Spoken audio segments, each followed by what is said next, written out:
আচ্ছা, এখন আমরা ও ভার্চুয়াল লোড অ্যাপ্লিকেশনটা একটু দেখি। ভার্চুয়াল লোডটা কি অ্যাপ্লাই করা লাগে। ধরলাম ওরকম একটা স্ট্রাকচার আমার আছে,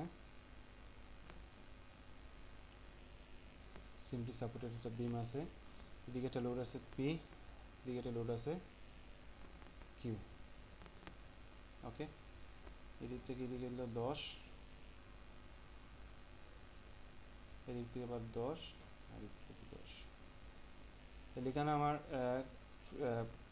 x1 x2 থেকে কিলা নিব, আমি ওই জায়গা থেকে ও পর্যন্ত নিব x1, আবার ও নিব x2, সরি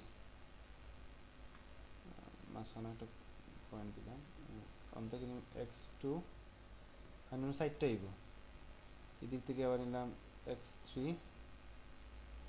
এদিক থেকে নিলাম আবার x4।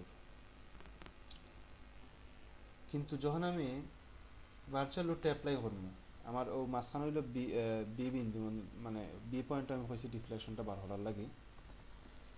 তো ভার্চুয়াল লোড যখন অ্যাপ্লিকেশন করবো তখন আমি আর পি কিউর আর কোনো চিন্তা করতাম না, শুধু সাপোর্টগুলোর চিন্তা করবো। সাপোর্টগুলো আমার লাগবে, সাপোর্টটা আঁকবো। আর যেহেতু বি বিন্দু ডিফ্লেকশন হয়েছে, ঠিক বি বিন্দুত আমি একটা ওয়ান কিপ লোড অ্যাপ্লাই করবো, আর কিচ্ছু না। তাহলে এটার ক্ষেত্রে আমি আগে যেটা x1 x2টা কিলা লিখবো, x1 দিলাম x1, ও দিলাম x2, x3, x4 গেল।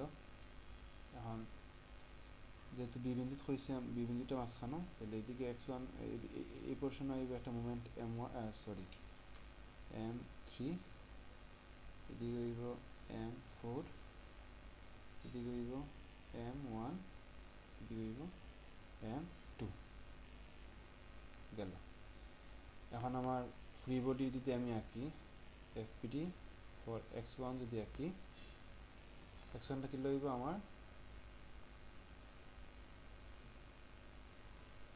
এদিকে সাপোর্টের কারণে একটা রিয়েকশন থাকবো, এদিকে আইব আমার m1, আর ওখান থেকে ডিস্টেন্স হলো x1, ও হইলো free body of x1। Free body of x2টা কি,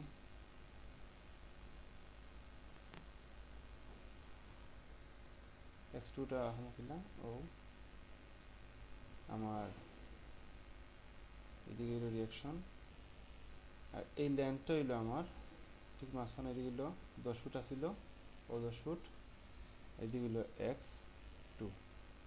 আর এই যে পি কিউ লোড কিছু আহা লাগতো না, কারণ এগুলা ভার্চুয়াল লোড খালি ওয়ান কিপ আমার কাউন্ট হইব, আর কি কোনো কিছু কাউন্ট হইতো না।